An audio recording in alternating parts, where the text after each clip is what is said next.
तुम भी over think करते हो एंड तुम ओवर थिंक बंद करने के लिए तुमने सारी कोशिशें कर ली बट तुम किसी चीज़ में भी सक्सेस नहीं पा रहे हो।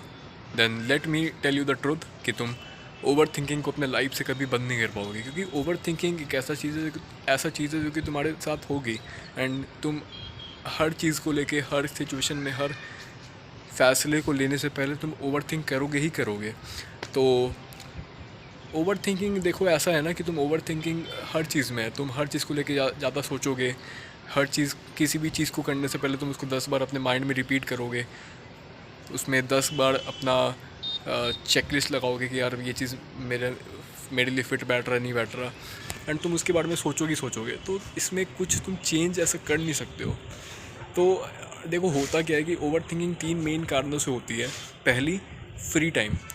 तुम्हारे पास फ्री टाइम बहुत है, तुम्हारे पास बहुत टाइम है ऐसा कि तुम उसमें कुछ कर नहीं रहे हो, तो तुम्हारे पास एक वो हो जाता है कि कुछ करने के लिए नहीं है, एंड तुम फिर 10 चीज़ों को लेके अपने माइंड में बैठते हो एंड फिर उसके बारे में अलग अलग चीज़ें सोचने लगते हो जो कि तुमको नहीं सोचनी चाहिए टेक्निकली, ठीक है।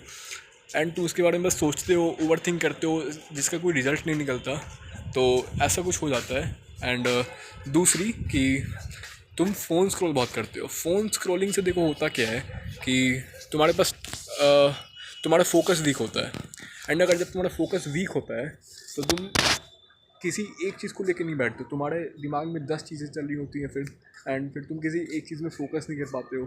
तुम 10 चीज़ को लेके फिर बैठ जाते हो, उसके बारे में ओवर थिंक करते हो एंड फिर तुम किसी एक चीज़ में मास्टरी या फिर कुछ ऐसा हासिल नहीं कर पाते हो। तो फ़ोन स्क्रॉलिंग भी एक मेजर रीज़न है ओवर थिंकिंग का। एंड तीसरा ये हो गया कि तुम्हारे पास पर्पस नहीं है। तुम्हारे पास जब पर्पस नहीं होता है तो तुम्हारे पास की कोई एक चीज़ नहीं है जो कि तुम्हारा गोल है। तुम्हारा कोई गोल नहीं है, तुम बस चीज़ों को लेके बैठे हुए हो, अलग अलग चीज़ों को लेके कि यार मैं ये भी कर लूँगा, वो भी कर लूँगा, ये भी मास्टर करूँगा, वो भी कर लूँगा, मैं इसमें भी ये हासिल कर लूँगा, वो भी कर लूँगा, और तुम कुछ नहीं कर पाओगे क्योंकि तुम्हारे पास पर्पस ही नहीं है। Bro, wake up.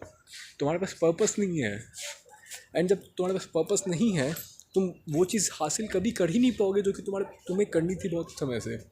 तो मैं तुम्हें कुछ 3 स्टेप्स बताऊंगा, ये 3 चीज़ कर लेना। ये 3 चीज़ें अगर तुमने कर ली, तुम्हारा ओवर थिंकिंग कम्प्लीटली बंद हो जाएगा। एंड मैं कोई मजाक नहीं कर रहा, ये बिल्कुल सच है कि तुम्हें बस कुछ स्टेप्स वो करनी है। हाँ, ऐसा मैंने भी बोला कि ओवर थिंकिंग तुम कम्प्लीटली बंद नहीं कर पाओगे, एंड बंद करनी भी नहीं चाहिए यार। तुम कोई इंपॉर्टेंट डिसीजन अगर ले रहे हो तो उसके पहले तुम उसके बारे में कुछ सोचोगे ना, मतलब उसके बारे में कुछ चीज़ों को लेके उसके बारे में सोचोगे कि नहीं यार ये चीज़ कैसे है क्या नहीं है। तो ऐसा है, मैं तुम्हें 3 स्टेप बताऊंगा, ये 3 चीज़ें कर लेना, तुम्हारी ओवर थिंकिंग बंद हो जाएगी एंड तुम चीज़ों को लेके कॉन्शियसली सोचोगे, ठीक है। तो पहली हो गई, तुम्हें 5 मिनट रूल फॉलो करना है। मतलब ये रूल कुछ ऐसा है कि तुम्हें 5 मिनट अपने आप को टाइम देना है कि मैं सिर्फ 5 मिनट तक मैं इस चीज़ को लेके सोचूंगा एंड फिर मैं डिसीज़न पे आऊँगा अपना। मैं सिर्फ 5 मिनट तक इसके बारे में थिंक करूँगा एंड देन फिर मैं अपने फाइनल डिसीजन तक आ जाऊँगा। मैं बहुत लंबी टाइम तक इसको लेके नहीं बैठूँगा, ठीक है। तो तुम्हें कुछ ऐसा ही करना है, 5 मिनट रूल को फॉलो करो एंड तुम चीज़ों को लेके कॉन्शियसली सोचने लगोगे, फिर ओवर थिंकिंग बंद कर दोगे। दूसरा हो गया कि तुम्हें क्या करना है कि अपना एक पर्पस बनाओ, कि अपने एक गोल बनाओ, अपना नीश सेलेक्ट करो कि मुझे किस नीश में आगे बढ़ना है, किस फील्ड में आना है, किस चीज़ को हासिल करना है। तो तुम उस चीज़ को लेके कॉन्शियस हो जाओगे, उस चीज़ को लेके टाइम मैनेज करोगे एंड उस चीज़ पे ध्यान दोगे एंड फिर तुम्हारे पास फ्री टाइम कम बचेगा, ठीक है।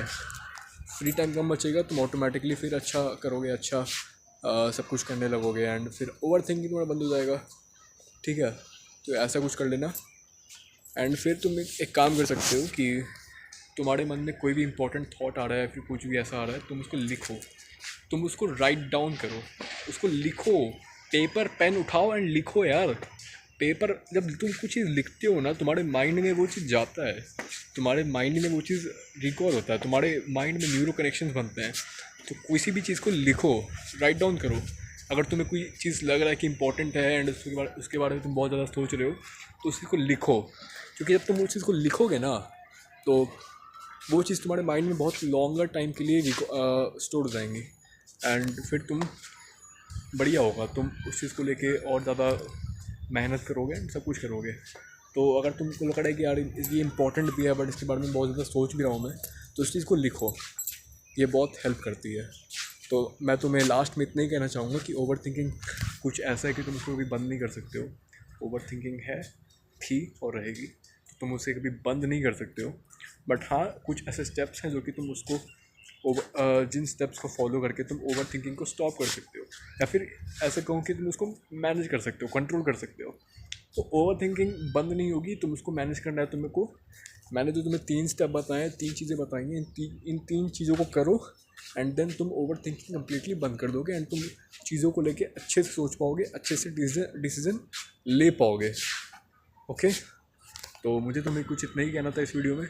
बाकी मैं आशा करता हूँ कि तुम्हें इस वीडियो से कुछ सीखने को मिला होगा। My name is Rajdeep and मिलते हैं अगले वीडियो में। तब तक के लिए टेक केयर, गुड बाय।